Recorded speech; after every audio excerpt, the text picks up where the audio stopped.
Hello everyone, welcome back to a new video. So today I want to make a bowl and I have chosen the scallop mold from Molds and Shapes and it's the XL mold. It's quite a huge scallop and I thought I just try a bowl with the technique I've done already, I guess 1.5 years ago. I'm starting with my glitter mix, so I mixed stones. I had a little bit glitter, I had glass stones, so I also had a few shells. There's just a mixture of everything which I just found in my drawer, so there are no specific brands or anything, just what I liked to put into my into this bottom part of the scallop mold. And now I'm just pouring clear resin around the edge. I'm using for the resin the ultra cast resin. It's a medium viscosity resin with a rather long working time. It's around about 1 hour and it helps with many beautiful effects. So this is what I'm pouring around, and then I will continue with my colors. You will see it in a second. Like I said, the mold is from Molds and Shapes. I will link Molds and Shapes and also the products from Etta Art, which is the resin, and also the pigment drops and the interference pearl, which will come later, and Octopus for the Write and Draw Inks into my description box. So there are promo codes, you can just have a look. And now I'm showing you the colors I will be using. So here's the scent color. It's mica powder and I really like it very much. And then I have like a brownish ink. I have a purple ink. I always forget all the names, but there's a blue ink, there's a pink ink, and there's gonna be a teal colored ink. So there's a quite good mixture of 5 colors for my dirty pour, which you will see. I take a bigger cup and I'm just layering the colors. So I'm starting with the deeper blue tone, then I go with the pink. And now I need to check what color next. It's the teal color. Then I'm using the purple, yes, and then the brown.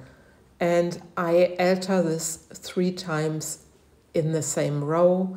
The blue again, the pink, the teal, the purple and the brown. So I continue this till my little cups are empty.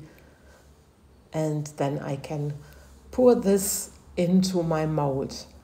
It's really a fun technique and I did this 1.5 years ago and I really liked the result, and I thought I just try to do it with the scallop mold and to have some light colors, some happy colors, and I hope it's gonna turn out, of course.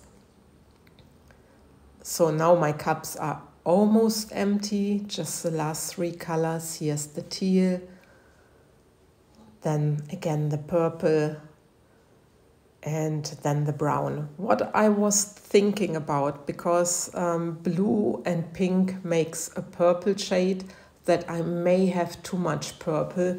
So I was not sure when I started with this, and I thought maybe I did use the wrong colors, but you will see at the end and you decide what you think about it. So now I'm taking here my scent color and I'm pouring around the edge because I want the edge to be separated from the rest. What I'm pouring, I want it to be a rim, and that's why I'm just pouring this color around the edge. So it's really like a frame, around my color design, if you know what I mean. So, and now I just pour the color and I go in circles. I don't know if I need to go in circles. I could have just put it into the mold. I think it's up to you how you pour it, how you like to pour it.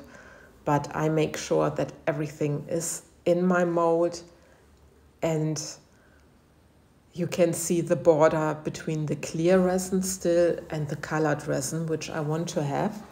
And now the last color here is the interference pearl, and the interference pearl makes such beautiful patterns and gives every piece of resin such a beautiful shade. So here I was going a little bit in circles while pouring, but I think this doesn't matter.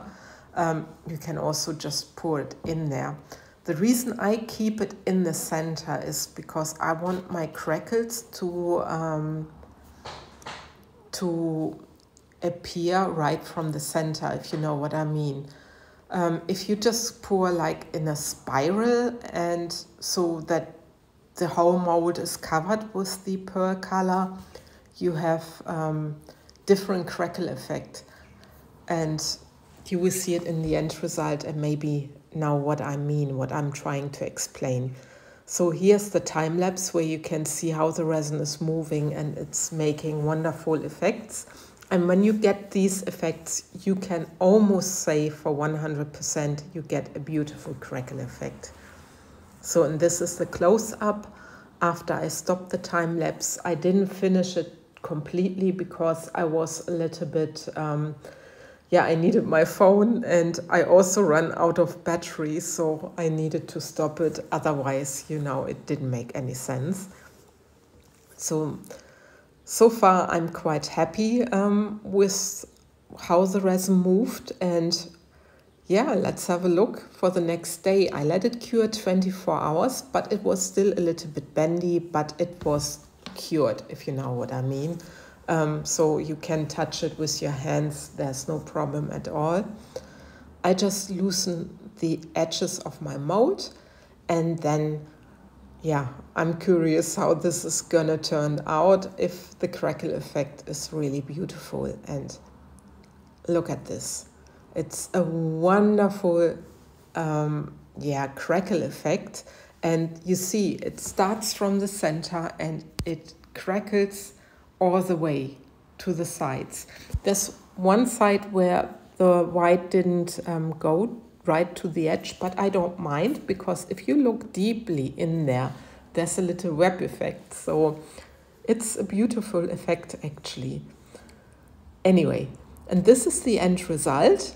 I made a little bowl from it, or a big bowl. It's not a little ball. I put it in hot water, I bended it, I just put tape around and just made the shape I wanted to have. And well, this is the end of the video. There's also coming a little tiny video of our new cat, of Gary. So if you're interested, you can see Gary just for a few seconds, and he's an awesome cat. Anyway, with this, I love and leave you. I thank you for watching, and take care, guys. Bye-bye.